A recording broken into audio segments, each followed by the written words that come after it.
To start things off, this video will contain spoilers for seasons 1 through 3 of Attack on Titan. I seriously recommend that if you haven't watched it, that you go and do that before viewing this video. This is one of those shows that you don't want to have spoiled for you. But with that out of the way, let's get into the video. From the beginning, Attack on Titan explores many themes in complex ways, if it's through their imagery, ideas, conversations, or even characters.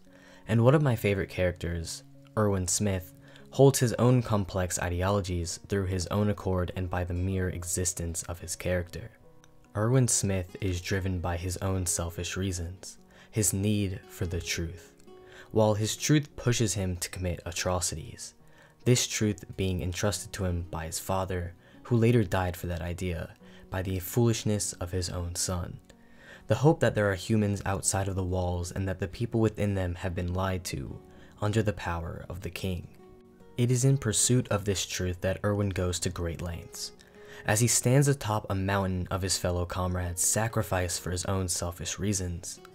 In the words of Armin, someone who can't sacrifice anything can never change anything. That to defeat a monster, you have to be willing to throw aside your humanity.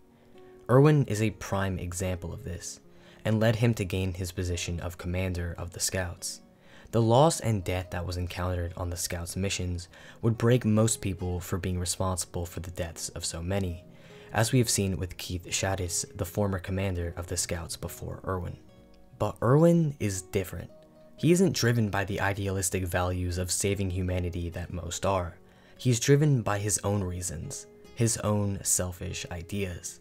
He believes these ideas are worth the lives of his comrades, and that brings us to episode 53 of season 3. Erwin has almost made it. The basement and his dreams with it are all within reach, but he's given a choice. Lead his comrades to the slaughter while buying enough time for Levi to attack the Beast Titan, or sacrifice it all and make a run for the basement, while his subordinates will all certainly die, petrified as the Beast Titan berates them with an onslaught of debris. And after all that Erwin went through to see this dream come to fruition, to see if his father's ideas were true, he instead chooses to lead his soldiers into certain death, entrusting the secrets of the world to the surviving scouts, like his father did with him. Erwin died chasing his dream, or so we thought. Later in episode 55, Levi is given the almost impossible choice of who to save, Erwin or Armin. While Armin has made significant contributions, like coming up with a plan to use Eren to seal the Trost district, having the idea to look in the walls for Reiner and Berthold while they were trying to retake Shiganshina, and those are just off the top of my head, he simply didn't hold the same status that Erwin did. He wasn't the leader that Erwin was. And while Armin had seen firsthand the sheer horrors of the world, he still hasn't sacrificed that sense of humanity that it takes to make true progression. In the end though, Levi chooses Armin to be injected and to inherit the Colossal Titan. And while this is a topic for much debate, Levi chose to let his commander and friend rest, someone who willingly gave up their dream for one final selfless act, respecting his decision. Armin also has dreams. As a young boy, he was infatuated with the outside world, which he learned about from a book possessed by his grandfather. More than anything, he wanted to see the ocean. A salty lake so huge that it would take a merchant's entire life and they still wouldn't be able to collect all the salt. And later, at the end of season 3, Armin sees his dream become a reality. But through this, he has to live with the fact that Erwin's life was worth that of his dream, and that he no longer had a dream to chase. The spot that the dream originally filled would now become an empty void. To make matters worse, the pressure of living up to Erwin's legacy would haunt him as well, as he was looked down upon by his peers, for with the exception of a few, all believed that Erwin should have been the one to live. Both characters lived a life chasing dreams, but once you achieve them, you feel empty. This fulfillment of a dream is believed to be the solvent of all your issues, a golden cure to all your sorrows, when in reality, it just leaves a deeper hole than before. Because life is not about achieving your dreams.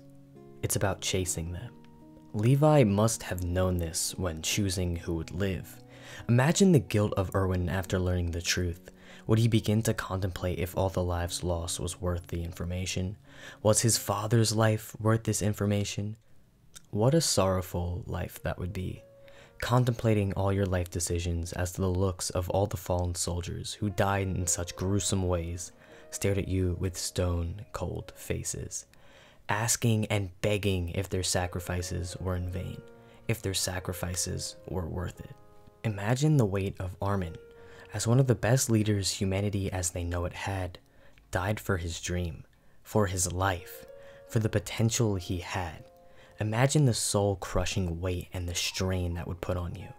Both characters live in such a dreadful and sad reality, one having chased a dream they never got to achieve, and while the other achieved their dream while having to deal with the sacrifices it took to obtain it. Attack on Titan's world is truly cruel. With Season 4 just beginning and Armin is yet to be seen as of writing this script, I'm really looking forward to how his character is portrayed. We've seen such a shift in Eren and his ideologies that I'm looking forward to the turns that Armin has made along his journey. Does the sacrifice it took for him to achieve his dream weigh on him? What about the pressures that come along with inheriting such a destructive power?